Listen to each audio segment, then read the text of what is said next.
എടി മോളെ, നീ എന്തിനാ ഞങ്ങൾ വിളിച്ചു വരുത്തിയണേ? ഒരുപാട് തിരക്കുള്ള സമയത്തിന്റെ സമയത്താണ്. നീ വിഷമിച്ചിരിക്കാണ്ട് കാര്യം പറയടി. 10 ദിവസം എന്തോ പറ്റിയ എന്തിട്ട് പറ്റിയെന്നാ തല്ലി ഇറക്കി വിട്ടേക്കാണ്. അപ്പനെന്തൊട്ട് പറ്റിയെന്ന്? ഇന്നലെ ഇവിടെ രണ്ടുപേരും കൂടി കുടിച്ച് കൂത്താടി. ആ കിരിസാബുന്റെ കാര്യമൊക്കെ പറഞ്ഞോണ്ട് രണ്ടുപേരും കൂടി ഇടിയായി. പപ്പനം കാണാനല്ലേ നേരം വെളുത്തേന്നിട്ട്. ഈ കള്ളു കുടിച്ച് കഴിഞ്ഞാൽ വയറ്റി കിടക്കണം, അല്ലെങ്കിൽ വല്ലവരും തല്ലു കിട്ടും.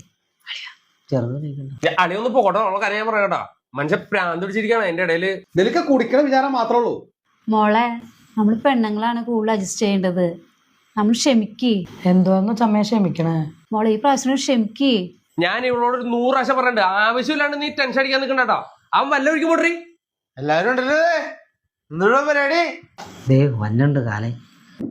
അന്നെ അപ്പനെ അവരുടെ പുറത്തോട്ടാ. അളിയോ അളിയപ്പൊന്നേ നോക്കണേ കൊണ്ടോളൂ. കറേ എന്തിനാ കുഴപ്പമെന്ന്? നീ എന്നെ തല്ലാളൊക്കെ കണ്ടി കാര്യം നിന്റെ വീടായിരിക്കും. നീ അവിടെ മേത്തോട്ടായിട്ടില്ല, നീ വീടോട്ടോ. ഇതേ ഇവന്റെ സ്ഥിരം പരിപാടിയാ. ഇവൻ ഈ കലണ്ടറും എന്നോട്ട് കാണിക്കണേ. ഇവന് വല്ല പ്രാന്തലും ഉണ്ടോ? എടാ അപ്പൻ ഒളിച്ചാലി കളിക്കണോ? എനിക്കറിയാമോ, ഞാൻ ആദ്യമായിട്ട് ഈ വേഷം കെട്ട് കാണണം.